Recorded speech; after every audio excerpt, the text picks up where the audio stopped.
Tom McDonough has left. That's okay. We're going to continue on without him. Yep. So let me He's ask dead you. to us. Yeah. Or literally dead. One of the two. Let me ask you a question, Chuck. So you and I are both, we both identify as being from the Christian faith. This is something we would like to do a little bit more in Into the Abyss. Not too much because this is not a Christian horror podcast. Yeah. It's not a religious channel. But both Chuck and I are from a faith background. We both identify as a faith. So let me ask you a question. Being a Christian, when was the first time that you thought, I'm really interested in the horror and the weird and the strange? And how did that play out for you as being a Christian, going to church? Did you feel like you didn't fit in with other people?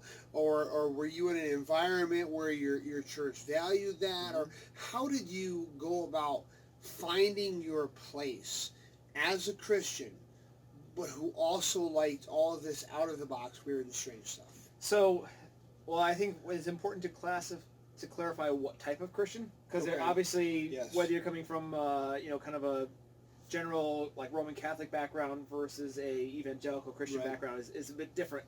And I'm still a Christian, but my background growing up there, just talking about that specifically, evangelical, it's basically Baptist is going to be the description. If non-denominational, but basically Baptist.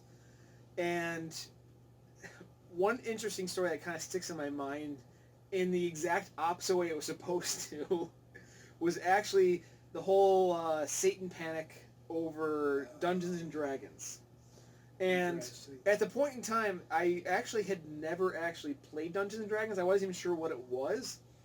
But we actually watched a video about how dangerous it was. And I remember thinking, at that point I was still very, very young. And at that point I remember thinking, the people I take classes from, family and friends, they know a lot, and which is true. They actually did know a lot about scripture, stuff like that. But the thing that was interesting was I remember watching that video and thinking, these people don't know anything they're talking about, and I'm a child and I have no idea what Dungeons and Dragons is. But I could still pick up the odor of bullcrap, I guess we'll put up there. I'm like, these people don't actually know what they're talking about. They're talking about these things that seems like the stuff I would do as a kid playing anyway, except, if I was playing as a cowboy or a soldier, it wouldn't be any big deal, but I'm like, it's just magic stuff. Now, I grew up in a small family church. It wasn't a big, you can never watch Harry Potter, but you heard those kind of thing, no magic. Magic is because magic leads to witchcraft. I didn't have to deal with that. I actually had a pretty good freedom, I would say. Even though it was coming out of a fairly conservative background, I had a lot of freedom for things like fantasy stories and stuff like that. My parents weren't harping on me and things like that. I mean, a lot of the fantasy movies and sci-fi movies I was watching as a kid, I was going with my parents to watch. So it wasn't I wasn't getting harped on as much as some people, but you definitely picked up on a lot of those things that were there. So when people talked about things like the Satan panic of the 80s and 90s, yeah, I'm familiar with that thing. Now for me, it still weirds my mom out that I write horror. She thinks that like this isn't you, like you weren't raised this way. To that I say I was feeding my toys to my dinosaurs as a kid, like even as a child. Right. My little action figures, I didn't play with superheroes. I wasn't a big superhero fan. Superheroes were fodder for the dinosaur toys. Go there. The dinosaurs ate everything. Things that had teeth, sharp teeth, were cool. As a kid, Godzilla, the creature from the Black Lagoon, those things were cool. I just really liked those things. As a kid, I liked alligators, and I still liked alligators because they pop up out of nowhere and destroy what's in front of them. So those were things that I was always drawn to, and I didn't have to deal with a lot of pressure a lot of Christians get. Right. I did actually come up with a term, though, because I'm still within some Christian groups and Christian authors, stuff like Realm Makers. Right. And for that, and in that group, about half of them are trying to write for the Christian market, about half are writing for the general market, but they have a Christian background. A good group of people.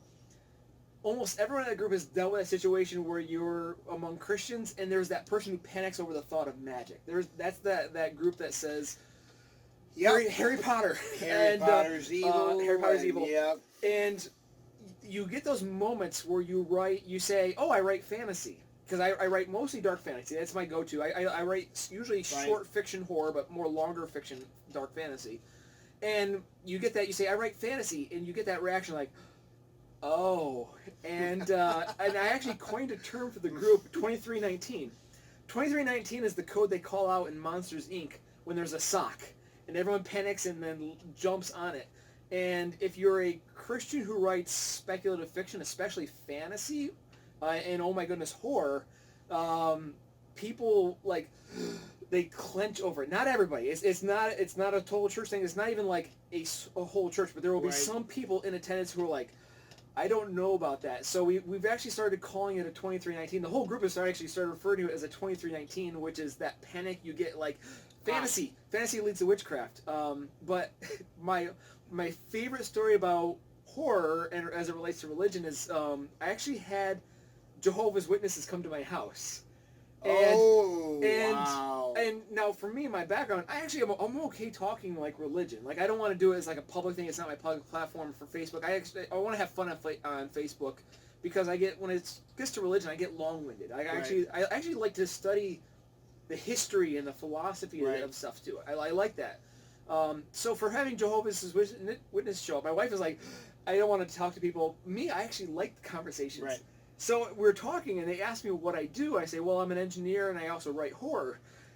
And you watch this reaction on their face, and I actually said, you guys are welcome to come back and chat. And I might be the only person who's ever told Jehovah's Witnesses, you guys can come back and chat.